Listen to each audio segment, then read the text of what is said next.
nakikinig kami sa radyo, nakikinig kami sa balita, ang bawal sa kalsada lang. So hindi naman po public na daanan.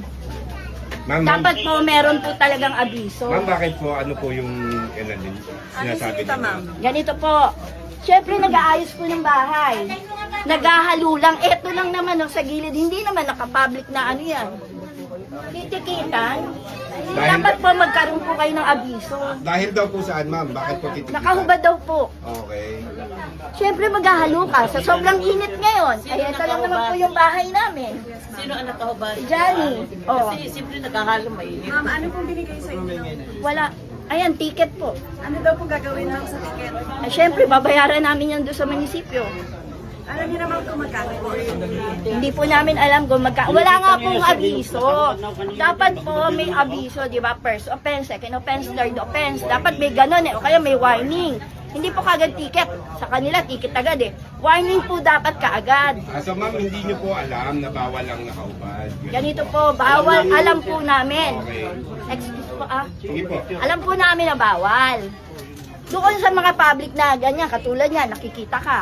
Ito lang naman ang bahay namin. Natural lang po. Nakatikitan pa. Okay. Oh. Dapat po ba yun? Dapat nagpapabisa sila. Bawal din sa mga iskinita nyo na maghubad. Alam po namin, bawal uminom. Bawal bawal yung mga Para lang curfew. hindi matikitan. Pero ito lang po yung bahay namin. Ito lang po. Di ang ibig pa sabihin, pag nandito ka na nakahubad, bawal na? Bawal na po ba yun? Pipicturean Diba? Kalalabas lang kaano lang ng titikitan. Dapat po may abiso kayo. So ma'am, kaya lang siya nakaubad kasi may ginagawa. Yes po! Opo. Ano po ba yung ginagawa niya? Ayan nga po, naghahalo. Halo diyang init. Naghahalo po. Ano gusto nyo? Mahimatay yung tao habang naghahalo? Sa sobrang init po, kailangan din po yun.